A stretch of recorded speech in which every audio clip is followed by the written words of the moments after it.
Olá, oitavo ano, tudo bem? Eu sou o professor Edi Joel. Quero dar as boas-vindas a você, estudante, aos seus responsáveis que possam estar aí acompanhando a aula e também, claro, nossos queridos colegas professores, sempre.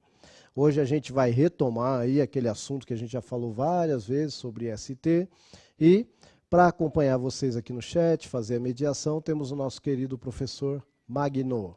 É isso aí, está começando mais uma aula de ciências aqui com o professor Edi Joel. Eu estou aqui na mediação, professor Magno, e eu quero aí contemporizar aí as colocações do professor Edi Joel, dos professores, dos alunos que estão sempre nos ajudando. Ressaltar aí que deve ser uma dificuldade tremenda, que você deve estar encontrando aí, né, professor? Reunir os alunos aí no chat para responder aí as perguntas que a gente faz hoje. Deve estar acontecendo um desafio tremendo, porque a gente sabe que essa época já aquele esvaziamento natural e tudo mais, a gente entende, mas se tiver aí a participação do aluno, coloca aí para a gente o nome dele, a escola que você representa e tudo mais, a gente espera poder ler aqui as participações que, porventura, ocorrerem. E também quero deixar aí sempre o convite estendido aos professores que estão sempre bem-vindos aí a participar da nossa aula, participar aí do chat, dar algumas sugestões, colocar algumas impressões aí. Estamos juntos para mais uma aula de ciências. Isso aí, muito obrigado, professor. Então vamos ver aí qual a habilidade que nós vamos trabalhar hoje, retomar, né, revisitar. É a 10.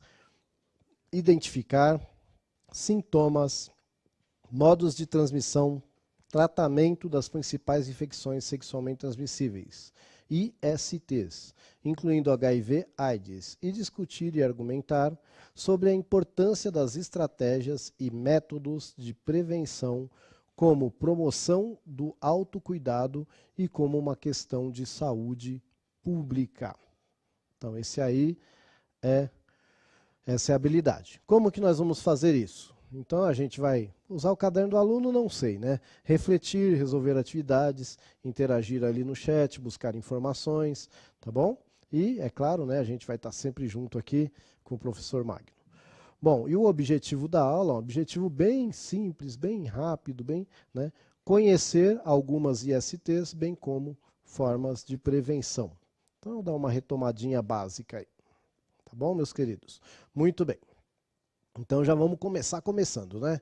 Sem muita conversinha, eu quero que vocês falem para mim aí no chat, né? Nossos meninos queridos, e vocês também sempre podem contribuir.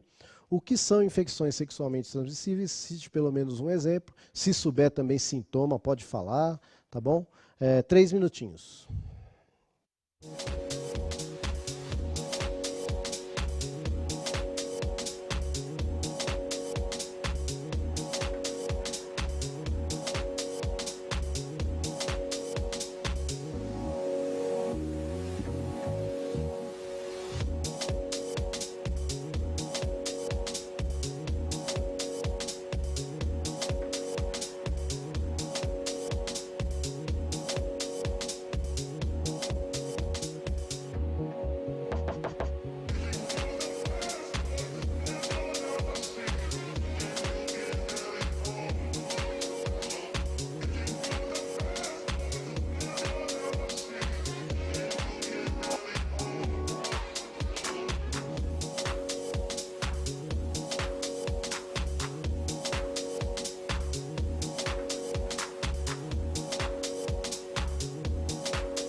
estava preocupado assim, que aqui que não tivesse nenhum aluno, mas tem sim resposta da aluna Vitória da escola Odila Bento.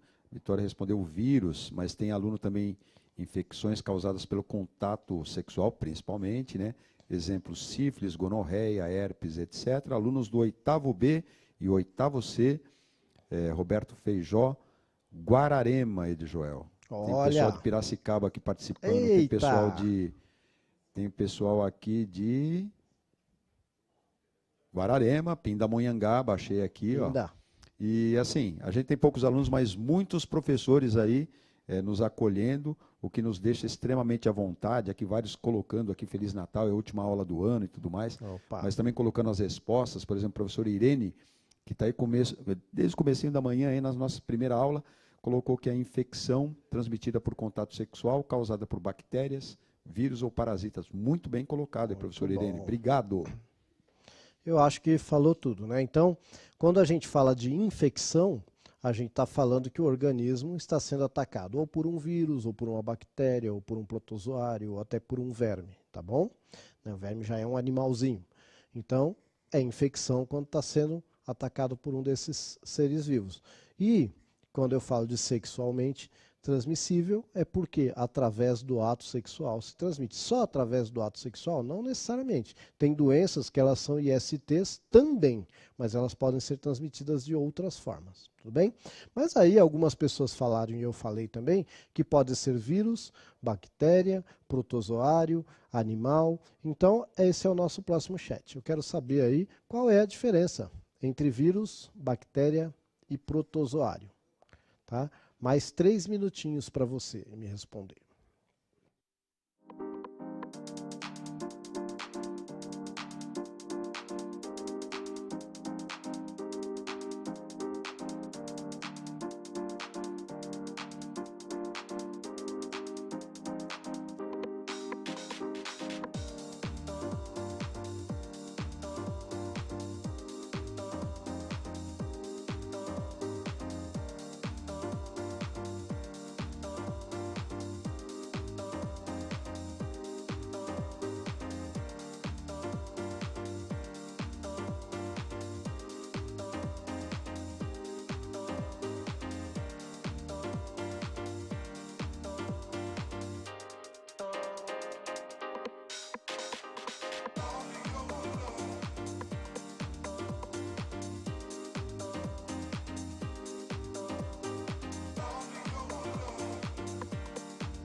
Stanislau respondeu aqui que a diferença está no núcleo, viu, Edjoel? A professora Thelma também deu uma resposta bem bacana, que a diferença está na estrutura e funcionamento de cada ser. Olha. A professora Rosemary colocou aqui, também muito bem colocado, o vírus acelular, bactéria procarionte, protozoário eucarionte. Aí sim. Né? A gente pode ir embora com esses professores nota 10 aqui ajudando a gente a dar aula, né, Joel? Professora Irene colocou ainda, ó, vírus só se reproduz no interior das células, podendo infectar qualquer ser vivo, desde uma bactéria até uma planta. Muito bem. O bacteriófago T4, né, não nos deixa mentir.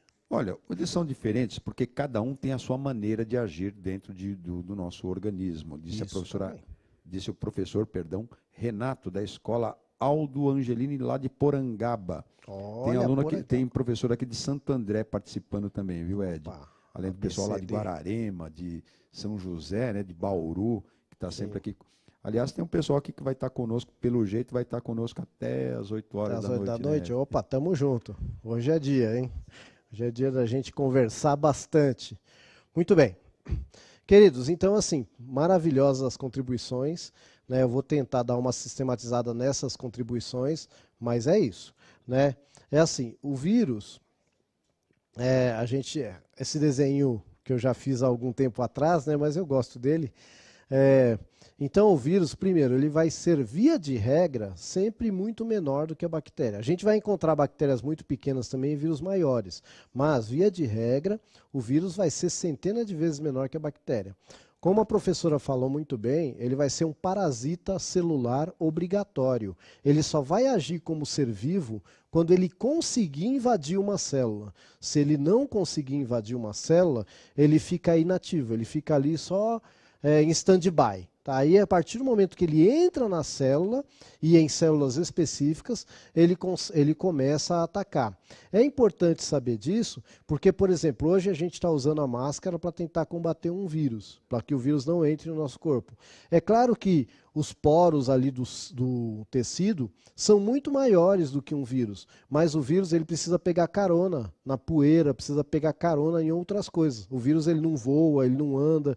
Então, quando eu puxo o ar, o vírus vem para dentro do meu corpo. Mas se eu estou bloqueando a poeira, etc., que deveria entrar no meu corpo, então a chance desse vírus entrar diminui bastante. Tá? Essa é a ideia da máscara. A segunda coisa aí que eu coloquei foi a célula procarionte, que é a bactéria. Então a bactéria ela já vai ser uma célula, né? Como a professora tinha falado, o vírus não tem célula. Tá? Ele só vai usar, ele não tem célula e detalhe, nem metabolismo. Ele usa toda a estrutura da célula para poder se reproduzir, ter metabolismo, etc. Bom, já a célula procarionte, que são as bactérias, né, essa vai ter material genético, vai ter uma maquinaria mais simples, mas já vai ter, e não vai ter um núcleo. Tá? Então ela é uma célula mais simples, que ela vai ser aí até centenas de vezes maior do que um vírus, mas vai ser centenas de vezes menor do que uma célula eucarionte, que é a célula, por exemplo, que tem no nosso corpo. Tá? Já a célula eucarionte, o protozoário vai ser formado por célula eucarionte, essa já vai ser uma célula completona, que vai ter o material genético cercado pelo núcleo, né? Vai ter uma outra estrutura lá que até lembra a bactéria, que é a mitocôndria. Tá? Então já é uma célula bem complexa. Então aí a gente lembra as diferenças entre vírus, bactéria e célula eucarionte. Tudo bem? Muito bem.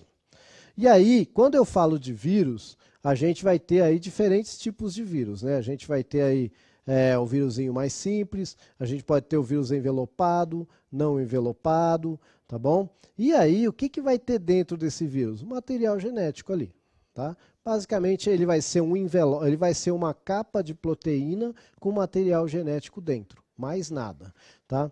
O terceiro aí, né, que lembra um pouquinho o coronavírus, é lógico que eu fiz meio caricato assim de propósito, tá? Eu não sei desenhar, mas eu fiz meio caricato assim de propósito mesmo, tá bom? Muito bem. E aí, ó, de novo, a bactéria, para a gente ver a estruturinha dela, né? Então você vai ter material genético, você vai ter, ela pode ter flagelo ou não, né, que é para ela se locomover, diferente do vírus que não se locomove, a bactéria já pode se locomover, tá? Ela vai formar colônias, etc. Tá bom? E por último a gente vai ter aí os tipos de bactéria, que eu já tinha esquecido, né? Então aí você vai ter, quando ela é redondinha, ela é um coco. Quando ela é esticadinha, ela é um bacilo. Ela pode ser uma espiroqueta, um vibrião, formato de vírgula, um espirilo. E aí vai ter as formas com que ela se junta. Estrepto, né, quando forma essa tirinha. Diplo, quando são dois. Então, diplococo, estreptococo. Estafilo é quando parece um cachinho. Tá? Mesma coisa para o bacilo, estreptobacilo, etc. Tá? Então, a gente pode categorizar desta forma aí. Tudo bem? Muito bem, e aí a estrutura então do protozoário que vai ser a da célula eucarionte, né? Eu já dei essa explanação, mas só para a gente lembrar que ela vai ter núcleo, vai ter lá as organelas, né? Retículo endoplasmático rugoso, retículo endoplasmático liso, ribossomo, complexo de Golgi, e aí vai, todas aquelas estruturas que a gente lembra lá da célula, tá bom? Agora é o seguinte, quando eu falo de protozoário, né, então eu vou ter diferentes seres vivos. Lembrando que eles são todos, em sua maioria, são microscópicos, tá bom? Vai ter uns até bem grandes assim, mas você não vai reconhecer um protozoário se você não olhar ele no microscópio, tá bom? Então você vai ter esses tipos aí, tá? Então você vai ter o flageladinho, né, você vai ter a ameba, você vai ter o ciliado, né, que é o paramécio, e você vai ter outro que não vai ter nenhum tipo de locomoção, né, que no caso ali é o Plasmodium, né, que a gente chama. Então esses são os principais grupos aí de protozoários. Existem outros, mas estes são os principais. Tá bom?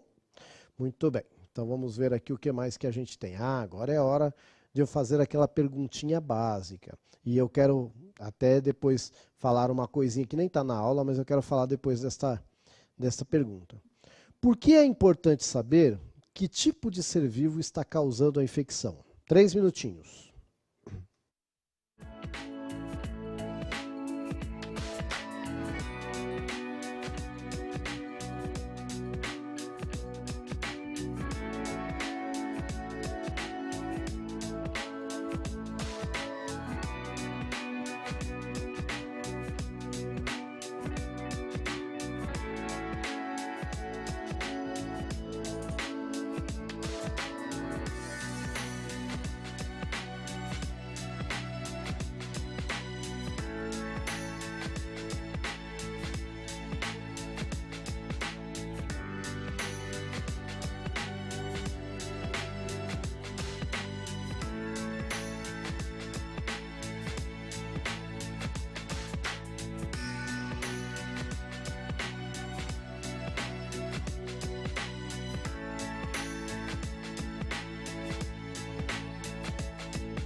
Ó, uma boa resposta aqui é para definir o tratamento, né? Que a professora Rosimari que colocou aqui como contribuição. Perfeito. Tem colocado aqui também, a professora Rosimari também colocou, nem todos são parasitas, viu? Isso os protozoários, Os né? protozoários, em resposta à professora Irene, que tinha colocado que os protozoários é um grupo que abrange cerca de 5.000 espécies e tal. Isso, na verdade, gente, eu gostaria de fazer um comentário sobre isso enquanto o professor escolhe outras interações ali. Na verdade, a esmagadora maioria dos seres vivos estão aí de boa, vivendo em relativa harmonia conosco, tá? Esmagadora maioria das bactérias, por exemplo, que fazem parte aqui da nossa microbiota, tá? Estão aqui nos ajudando ou não causando problema nenhum. A gente vai saber o nome daquelas que causam problema, por isso que a gente estuda tal. Eu gosto de falar até, fazer uma comparação meio que com a nossa sociedade, né? O pessoal que acorda cedo todo dia, pega trem lotado, sai para trabalhar, não sei o que, não aparece no jornal, né? Aparece um monte de pilantra aí que está fazendo porcaria. Então, com a bactéria é a mesma coisa, tá? A maioria que está aí fazendo bem, etc, tá vivendo a sua vida, não aparece. A gente vai estudar aquelas que podem nos causar alguma coisa, que é uma minoria, 99,999% está fazendo bem para a gente. Tá? A mesma coisa com o protozoário, né? Tem um monte aí na natureza, né, que a gente não conhece, está fazendo bem, está vivendo a vida dele lá, fazendo parte de um ecossistema. Né? A gente vai estudar aqueles que nos impactam diretamente. Tá bom? Mas obrigado pela contribuição. Bom, duas coisinhas. Uma participação da aluna Yasmin, que é da Escola Amador Santos Fernandes, aluna da professora Vanessa, que colocou que é para definir o tratamento, que é a maioria que colocou aqui, que está participando com a gente. E uma correçãozinha aí, de quem colocou a contribuição foi a professora Rosane. Desculpa, viu, professora? Oba. Agora acho que eu li corretamente. Cada remédio para um tipo de micro-organismo. Basicamente é isso. Professora Luciane, que colocou aqui também. Muito bem. Então é isso, gente. Ó, quando eu tenho uma doença causada por vírus, eu não posso tomar antibiótico. Tá bom? Não existe um antibiótico que ataque um vírus. Tá? Os antibióticos, eles foram pensados, projetados e agem em bactérias. Inclusive, você lê a bula lá, está falando, ataca a parede celular do agente causador. O vírus não tem célula, nós acabamos de ver. Então, né, a gente precisa já começar daí. Tem uma coisa que a gente chama de uso indiscriminado de antibiótico. Tem gente que fala, uso indiscriminado é usar demais? Não, é não usar da forma correta. Ele está discriminado para ser utilizado com bactéria. Quando eu uso para outro micro-organismo que não é bactéria, além de eu não estar fazendo o bem, eu posso estar selecionando bactérias que já estavam no meu corpo, selecionando bactérias resistentes ao antibiótico. Aí quando eu ficar doente com uma doença causada por bactéria, pode ser que o antibiótico não faça mais efeito. E eu não estou inventando isso, isso está acontecendo. Tem gente que hoje tem doença com bactéria e tem que fazer quimioterapia. Sabe, aquele tratamento que se faz para combater câncer, hoje em dia tem bactéria que você só mata com quimioterapia, por causa de tanto que se usou antibiótico sem necessidade, ou pelo menos de forma errônea. Então é super importante a gente saber o que está nos atacando para poder combater de forma correta. Bom, então tem um vírus, por exemplo, que causa um probleminha aí, ó, no fígado. Vocês conhecem o fígado? Esse carinha aí, ó, tá bom? Então a hepatite hepatite B, tá? O vírus é o HBV, que é um vírus de RNA, tá bom? E aí ele vai durar de 15 a 150 dias a sua incubação, infecção, etc. E pode ser assintomático, pode causar mal-estar, pode causar dor de cabeça, febre baixa, anorexia, perda de apetite, perda de força física, né? Astenia, tá? Fadiga, artralgia, que é dor nas articulações, náuseas, vômitos e, né, olha só que interessante, a pessoa pode ter aversão a cigarro, a alguns alimentos, tá? Ficar com aquela cor amarelada, que é a icterícia, né? E aí ela pode vir a ter cirrose hepática e óbito. Peraí, mas não falou que é assintomático? Então, para cada pessoa é uma situação, tá? E aí, a transmissão é por contato sexual ou pela corrente sanguínea, tá? Então, não só pelo contato sexual, mas pelo contato sexual também. Muito bem. Outra doença causada por vírus aí, ó, HPV. papiloma vírus humano, tá bom? Esse aí já é um vírus de DNA, você viu que o primeiro era de RNA. Então, ó, de 1 a 20 meses em média. De 1 a 20 meses, em média 3 meses. Tá? Então vai causar verrugas, é o mais comum, né? Porém, essa verruga pode se transformar num câncer, tanto de útero para a menina, como de glande, né? Que é a cabeça do pênis para o menino. Tá bom? Então é o HPV, hoje a gente tem a vacinação, porque vírus, gente, normalmente o vírus, o combate ao vírus é vacinação.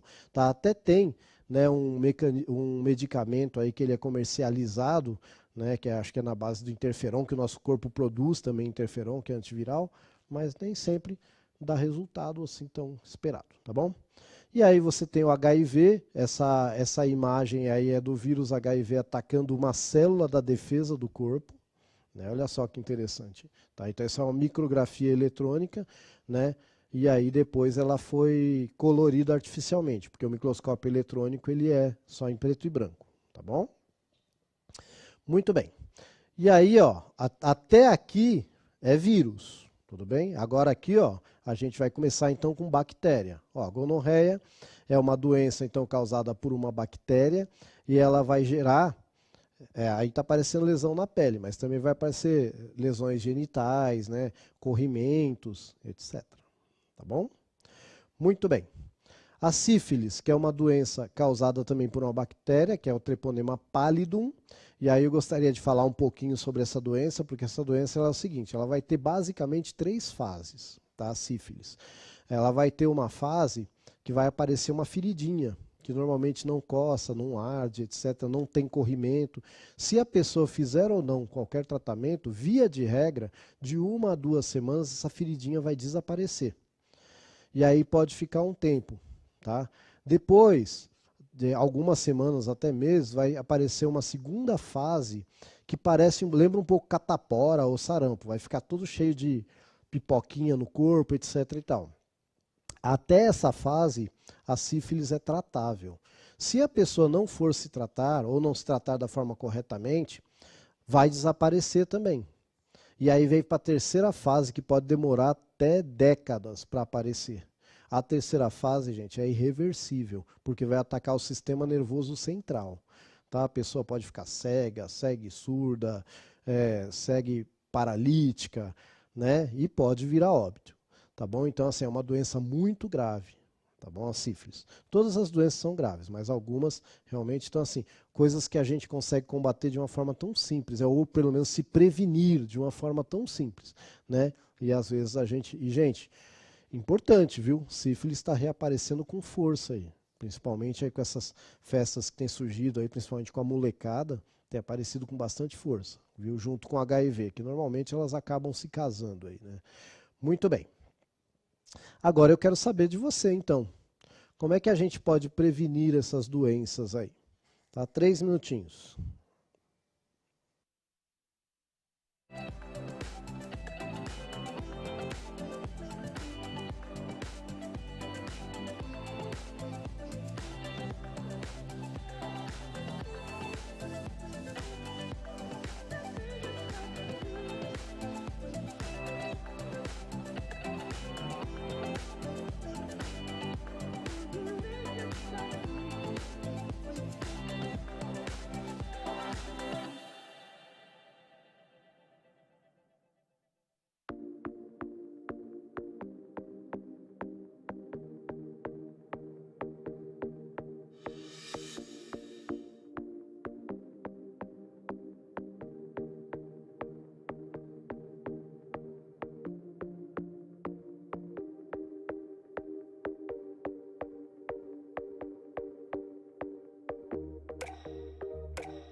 professora, aqui tem as respostas e tal, mas deixa eu ler aqui essa contribuição da professora Lucilene, olha que legal. Ó.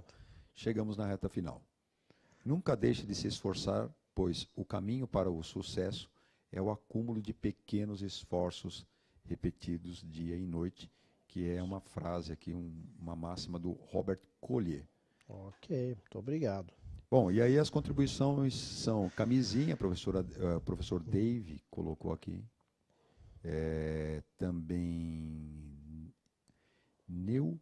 professora Neubi, acho que é Neubi, eu acho que é isso. Se não, coloca aqui que eu leio corretamente. O uso de preservativo é um método por barreira. Agora, Ok. importante chegou que a participação aí da aluna Letícia, da Escola Asa Branca da Serra, que colocou o uso do preservativo e a vacinação. Faltou só uma coisinha aqui, né? Tem mais uma coisinha aqui. Professor Renato, também teve uma participação aqui de alunos, né? A prevenção e a prevenção com a comunicação. Muito Colocou bem. aqui Luana Gabriel, aluno lá da escola Aldo Angelini de Porangaba. Olha. Quer saber mais? Tem o uso do Sim. preservativo durante a relação sexual, que são as contribuições do 8º B e 8º C, lá não sei se Roberto Feijó, é um bairro, enfim, é lá de Guararema. Um abraço aí para o pessoal aí, para o Vale. Tereza Cristina colocou vacinação para alguns tipos de infecção e uso de preservativos em outro, né? A informação e a higiene também, né? Muito bem. Professora Irene também teve a contribuição aqui, Ed. São muitas, hein? Vai me brecando aí. Lembrar sempre que a gravidez e doença não combinam. E as duas juntas dão muita dor de cabeça na vida e para a vida. Muito bom, professora. A professora colocou num contexto, professora Irene colocou, acho que num contexto, Ed, de usar o preservativo. Sim. E usar os métodos também que a gente deu em aula, né? A gente pode falar, é lógico que a contribuição da professora é maravilhosa e está entendido da forma que a professora quis dizer, que é exatamente, só vou fazer um complemento, né, para aqueles que não ficou claro. A gravidez, ela é maravilhosa quando planejada, no momento certo, né, falou, opa, agora dá para eu ter um filho, etc. e tal. Então, se não é planejada, olha a dor de cabeça. Às vezes, com todo o planejamento, né, quando acontece, aí a vida dá aqueles desvios, né? Então imagina sem planejar, né? E a questão da doença não tem como. Então, gente, assim, como foi colocado muito bem aqui por uma educanda também.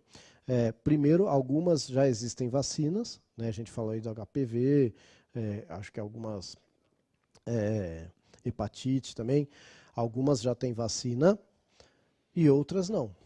Mas a melhor forma de prevenção é sim o preservativo, tá bom? E lógico, muita conversa sempre, né? A gente tem que lembrar também o quê? Que a gente já fez uma aula anterior falando sobre substâncias que alteram nossa consciência, né? Que diminuem a nossa capacidade de julgamento. Então também a gente tem que tomar muito cuidado com isso, né? Quando a gente usa alguma substância que modifica aí a nossa capacidade de julgamento, seja álcool, seja outras drogas, porque o álcool também é uma droga, seja outras drogas ilícitas ou álcool que é lícito, a gente não pode esquecer que a gente está aumentando o risco de fazer muita besteira, inclusive adquirir aí uma doença sexualmente transmissível por falta justamente de ter esse freio aí, de falar, opa, não é agora. Normalmente quando a gente está com a consciência um pouco alterada, é um pouquinho mais complicado. Bom, vamos fazer uma sistematização aí. Então, né, existem muitas ISTs e a melhor forma de prevenção é o uso de preservativo.